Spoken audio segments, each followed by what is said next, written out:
أحبائي المشاهدين، عسلامة ومرحبا بكم في حلقة جديدة من برنامج أحرار. اليوم نتابع معا اختبار لأخ يدعى ليونيل، وهو فرنسي الجنسية. نشأ الأخ ليونيل وسط بيئة صعبة نظرا لكثرة المشاكل بالبيت، إذ واجه والديه تحديات كبيرة في علاقتهما الزوجية، هذه العلاقة التي تنتهي بالطلاق. في البداية تسهر الأم على تربية ليونيل الطفل مع أختيه. ترحل الأم بعيدا وتحرم الأب من رؤية أطفاله لفترة من الوقت. يتزوج والد ليونيل ثانية فيذهب هذا الأخير للعيش ببيت أبيه، لكنه وبعد فترة وجيزة يخرج من البيت بسبب سوء معاملة زوجة أبيه له. يخرج من البيت ليعيش في الطرقات وفي البيوت المهجورة كما يذكر في اختباره. يعيش ليونيل الطفل طفولة قاسية ومضطربة، إذ حرم من حنان الأب ومحبة الأم. وفي سن 12 يجد ليونيل نفسه ضمن مجموعة من الشبان يتعاطى المخدرات ويمارس الشعوذة والسحر، وقد كان كما يذكر في اختباره من بين عبدة الشيطان. سنرى معا كيف يتدخل الرب يسوع المسيح في حياته وينتشل من وسط مظلم، وسط أبى فيه الشيطان إلا أن يسلب قلوب أطفال وشبان ويتربع على عرش أفكارهم. سنتابع معا هذا الاختبار الشيق، ابقوا معنا.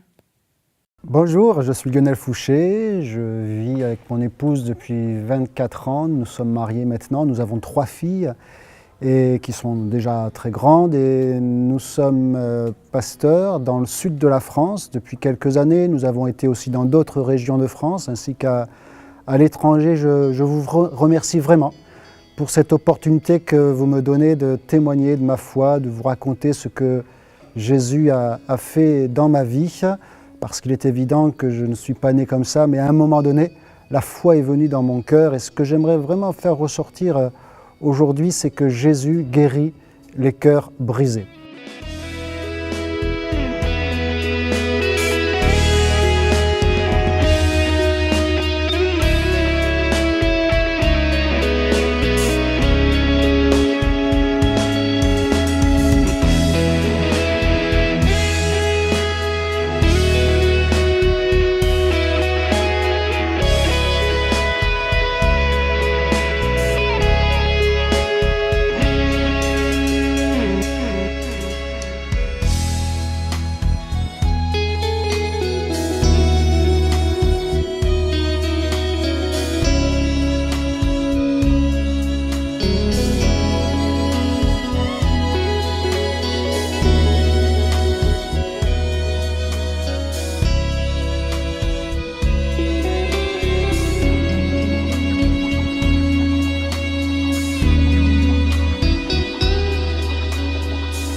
Tout d'abord, parlant de cela, Jésus guérit les cœurs brisés.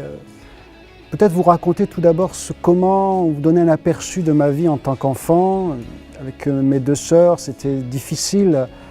Nous avons vécu une enfance difficile, perturbée à cause du contexte familial.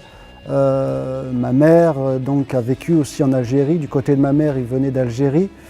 Et donc avec mon père, c'était pas trop l'entente quand ils sont arrivés. Et donc c'était difficile dans ce contexte de vivre. Et mes parents donc se sont très vite disputés. Ils ont divorcé.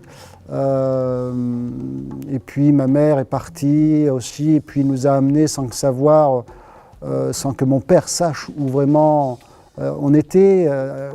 Voilà, donc on avait été enlevés par notre mère. Mon père a mis quelques mois à nous retrouver. Ça a été encore les disputes. Après, le divorce a été prononcé. Et tout ça a fait que avec mes deux sœurs, nous étions très perturbés dans notre enfance.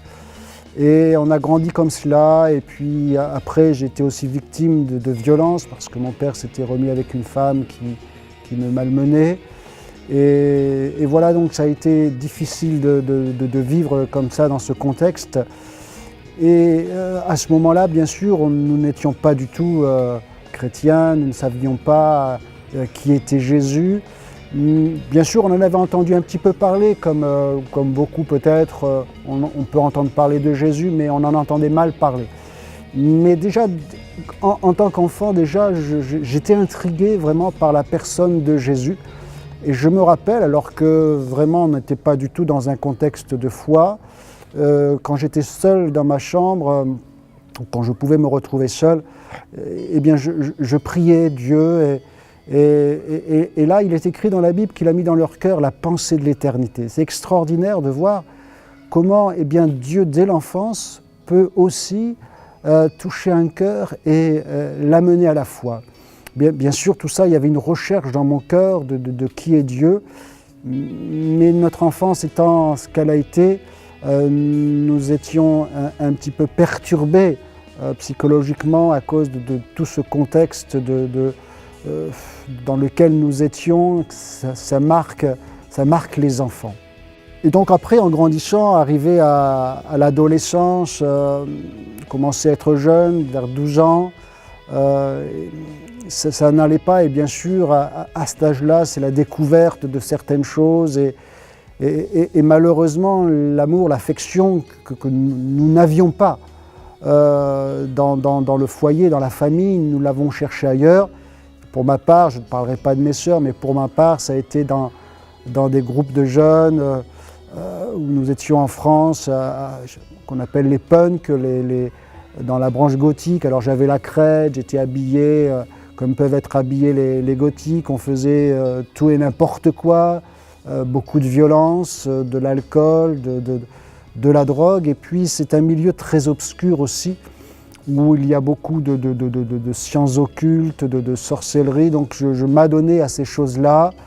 Et alors vous imaginez très bien ce que peut produire la drogue, ce que peut produire l'alcool, ce que peut produire les sciences occultes dans les pensées, dans le cerveau d'un jeune homme.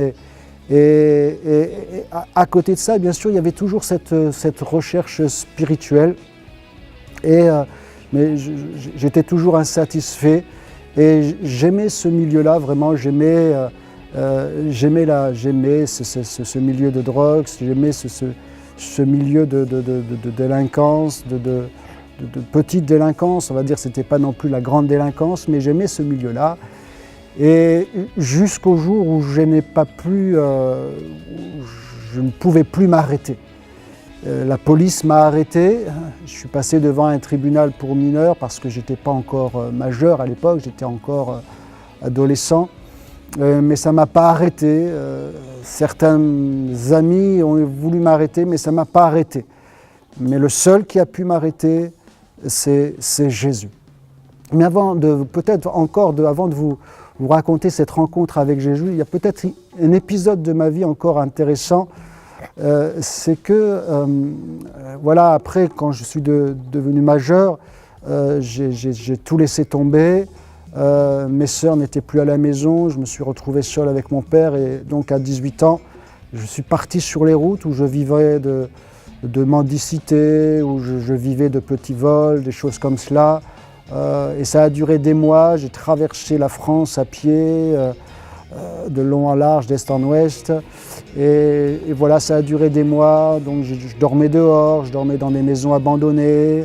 Et voilà, et puis dans mon cœur, dans mon esprit, c'était toujours le désordre, le déséquilibre, perturbé par tout ce qu'on avait vécu. En fin de compte, j'étais vraiment malheureux, brisé dans mon cœur. Et certainement que ma vie aurait très tôt fini si je n'avais pas rencontré Jésus, ou plutôt si lui n'était pas venu à ma rencontre.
Alors je parlais évidemment que Jésus est venu à ma rencontre. C'est intéressant de noter comment ça s'est fait.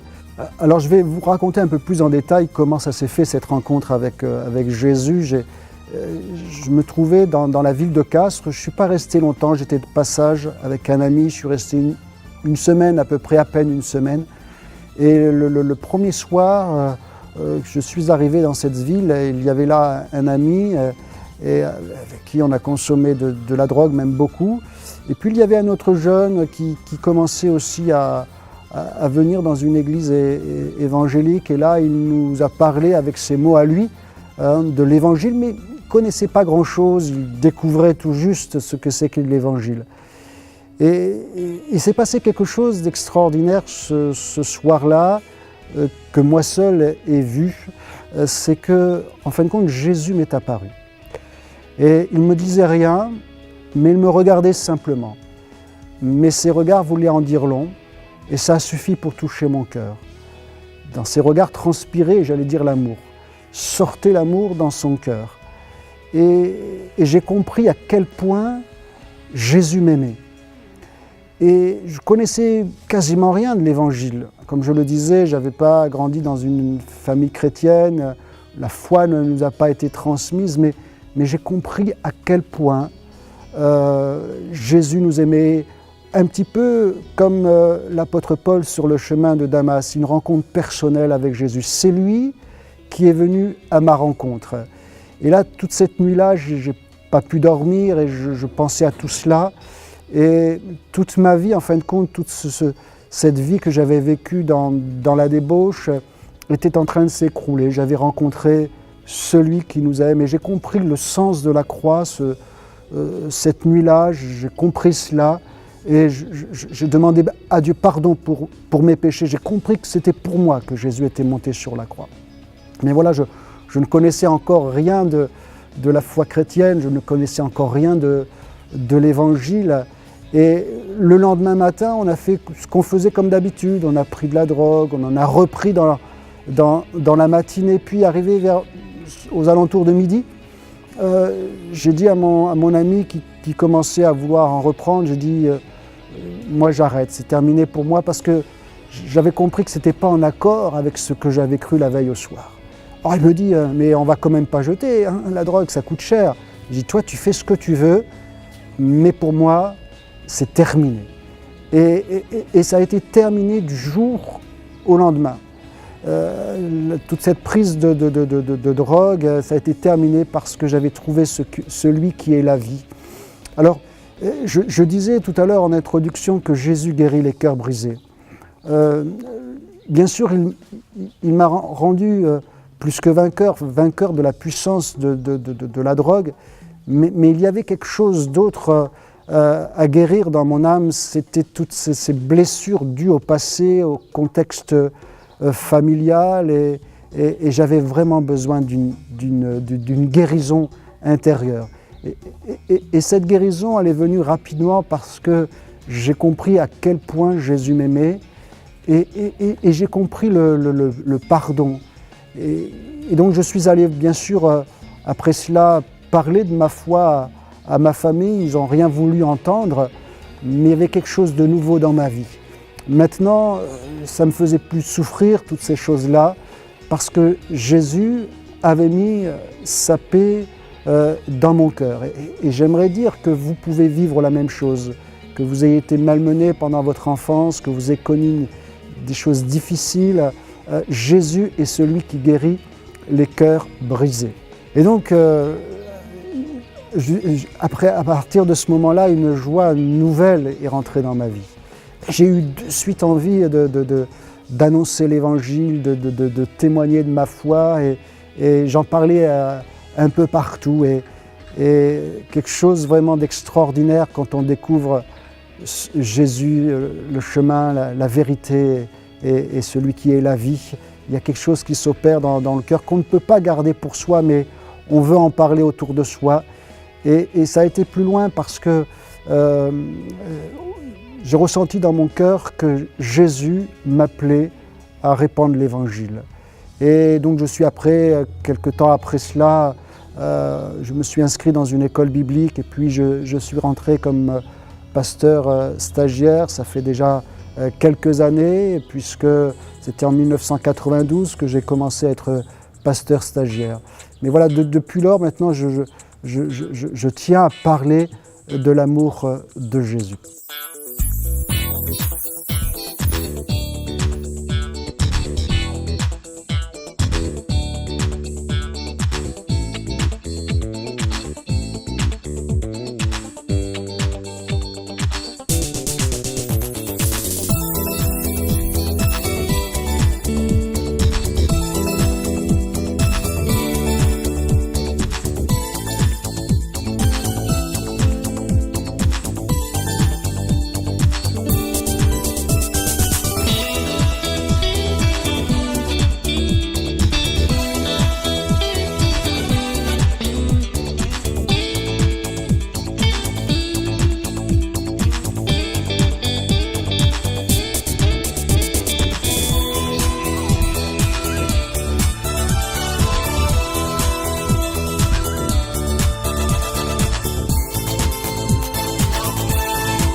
Et ce que j'ai vécu, maintenant, j'aimerais m'adresser à chacun. Peut-être que certains sont au bord du suicide à cause de ce qu'ils ont vécu. Sachez que Jésus vous aime. Peut-être que certains sont en prise avec la drogue, avec l'alcool, ils n'arrivent pas à s'en débarrasser. J'aimerais vous dire que Jésus est tout-puissant. Peut-être que quelqu'un a du mal à pardonner à sa famille, à pardonner à des gens qui lui ont fait du mal, mais Jésus nous donne la force de pardonner. Ça ne vient pas de nous, ça vient de Jésus, celui qui nous a tant aimés et celui qui nous prépare une place dans sa gloire. Mettez votre foi en Jésus-Christ et tout va changer dans votre vie. Alors j'aimerais vous dire aussi, il est possible pour vous que tout change dans votre vie en mettant votre foi en Jésus, celui qui nous a tant aimés, celui qui nous prépare une place dans son ciel de gloire. Il nous donne une espérance pour tous les malheureux. Il guérit les cœurs brisés. Que Dieu vous bénisse et faites l'expérience de la prière. Le Seigneur est avec vous.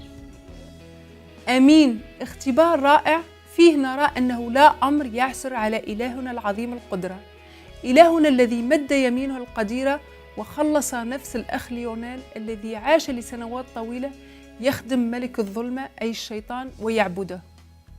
يقول الأخ ليونيل في اختباره: في الحقيقة الوحيد الذي تمكن من تحريري هو يسوع المسيح، لأن كل محاولات أهلي وأصدقائي وسعيهم إلى إثنائي عن عزمي قد باءت بالفشل. ويقصد بذلك محاولاتهم اجتذابه من براثن الخطية ومنعه من ممارسة العديد من الرذائل. أحبائي، يسوع المسيح بحث على ليونيل المتشرد، ليونيل الشاب الضائع، ولم يهدأ له بال إلا حينما وجده. ربما السؤال الذي يمكن أن يتبادر إلى أذهان البعض خلال هذه الأوقات، وخاصة هؤلاء الذين لم يعرفوا الرب يسوع بعد ولم يتذوقوا حلاوة العيش معه، هو التالي: هل الرب يسوع يبحث عن الضائعين، عن الخطاة، عن المنحرفين، عن المضطهدين والمقهورين وغيرهم من الأشخاص الذين فقدوا الأمل والرجاء؟ الجواب بكل بساطة هو نعم. يسوع المسيح يبحث عنك وعنك، ليس لصلاح فيك، وإنما لأنها تلك هي مهمته. مهمة يسوع المسيح أيها الأحباء هي تحرير النفوس التي امتلكها إبليس. مهمتها أيضا هي إطلاق الأسرى، شفاء المرضى، شفاء منكسري القلوب. تقول الكلمة المقدسة في إنجيل لوقا في الإصحاح 19 والآية 10: لأن ابن الإنسان قد جاء ليطلب ويخلص ما قد هلك. لأن ابن الإنسان قد جاء ليطلب ويخلص ما قد هلك. ابن الإنسان هو المسيح، جاء ليبحث عن الخاطئ ويخلص كما ورد في هذه الآية. ابن الإنسان رب المجد أتى ليخدم الخطاة، خطاة مثلك أنت ومثلي أنا أيضا.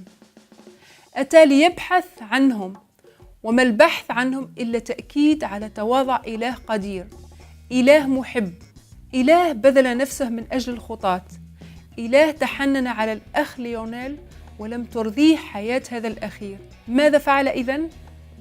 بدأ بعملية البحث عنه، وبكل تأكيد النتيجة كانت الالتقاء به وانتشاله من براثن الموت. الآية التي قرأناها تلخص هدف مجيء يسوع المسيح، تلخص خدمته ككل، وتعد حقيقة أساسية عليها شيدت أو بنيت كنيسة يسوع المسيح الإله الحي. يسوع المسيح الذي وكما ذكرنا جاء ليطلب ويخلص ما قد هلك. بكل تأكيد اليوم هناك العديد من الأمور التي توجه وتلفت أنظارنا بعيداً عن هذه الحقيقة، والهدف من ذلك هو محاولة إغفالنا عن حقيقة مجيء الفادي إلى هذا العالم. لكن أحبائي، علينا أن نتذكر دوماً أن يسوع المسيح جاء ليبحث عن الخاطئ ويرمم أو يعيد بناء كل ما هدم. ما تعلمنا إياه الكلمة أيضاً أنه لا أحد، أو بالأحرى لا يوجد أي خاطئ على هذه الأرض يسعى من تلقاء نفسه إلى البحث عن الله.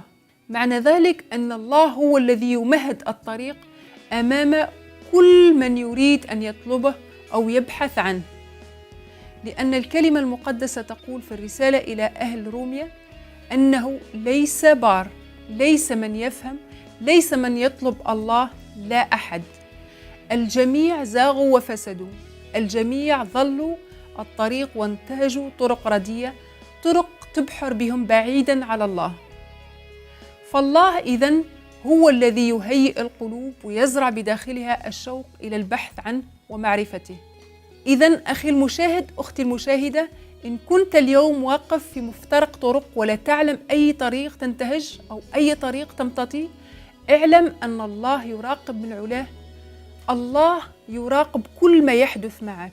الله بصدد البحث عنك، لأنه وكما رأينا في كلمته الحية مهمته الأساسية أو أولويته أن يخلص نفسك بعد أن يلقاك.